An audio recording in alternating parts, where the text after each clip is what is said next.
So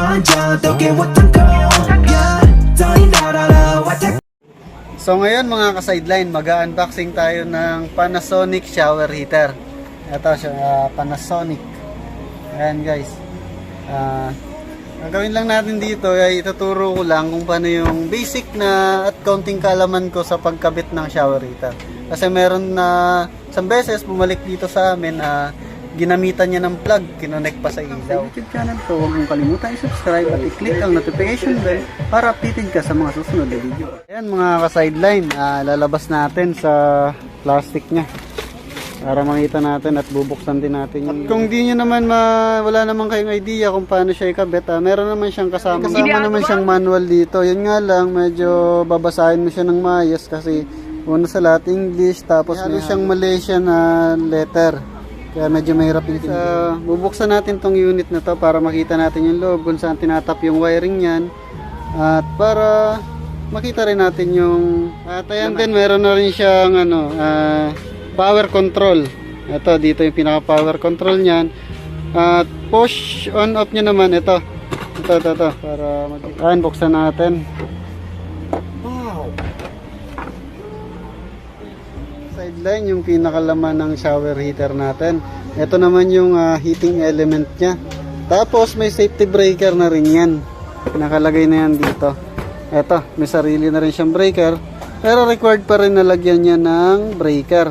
Katulad nito. Pag magwa-wiring ka, lagyan mo rin ito. At least 30 amperes yung ilagay mong breaker kasi mataas wattage yan. Tapos ayan, kung pagkakabit ka naman ng hose nyan, di ka naman malilito.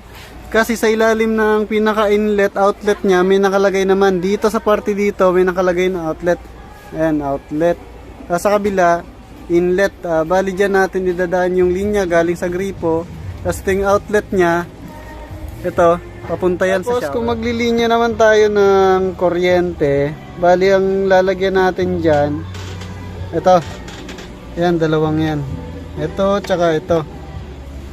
Ito, yan, dalawang yan. So ngayon mga ka-sideline, halimbawa naman nagkaroon siya ng troubleshoot. Bigyan ko na rin kayo ng basic tips para mapagana ulit siya, or kung hindi na siya umiinit, pwede natin siyang mapagana kahit kayo lang yung gumagawa. Kahit nasa bahay. Gawin nyo lang guys, ayan, buksan nyo lang to, tanggalin nyo lang yung pinaka-cover nya. Tapos, buksan nyo, patayin nyo muna syempre itong pinaka-safety breaker nyan.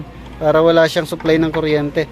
Or kung gusto nyo, wag nyo siyang gamitan ng kamay. Kasi baka mamaya may ground. Ang gawin nyo na lang, screwdriver. Gamitan nyo siya ng screwdriver. Tapos, makikita nyo to.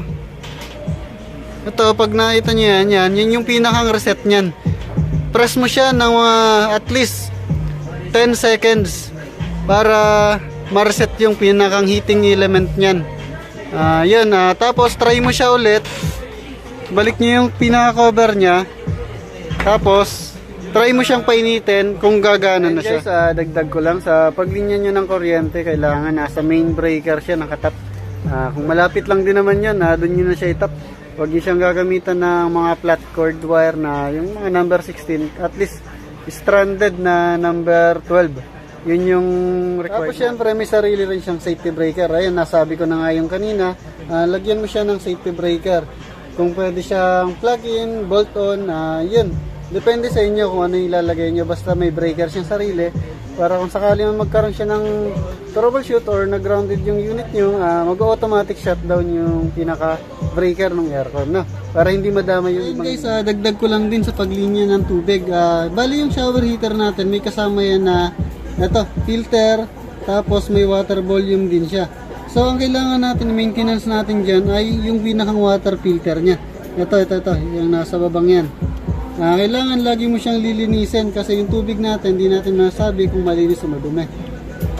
Ito.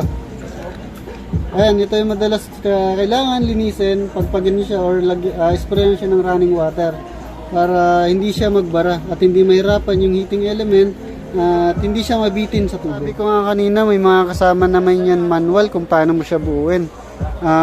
Kompleto yan. Yung sa may filter niya, may kasama na rin siyang manual. Ayan, kailangan din kompleto rin yung rubber niya sa connection ng tubig para hindi siya mag-leak. Ayan guys, yun lang naman ang konting kalaman, basic tips kung hindi nyo mapagana yung shower heater nyo, kung may problema kayo, pwede nyo naman i-comment dyan sa comment section at para masagot natin yung mga katanungan. Ayan, sa mga may alam na dyan, pwede nyo rin akong tulungan, daan nyo lang sa comment section kasi kunti pa lang naman yung idea ko para dyan, kumbaga konting idea lang ang meron ako. Then para yun matuto rin ako, bigyan nyo rin ako ng kunting advice. Yun lang, thank you for watching.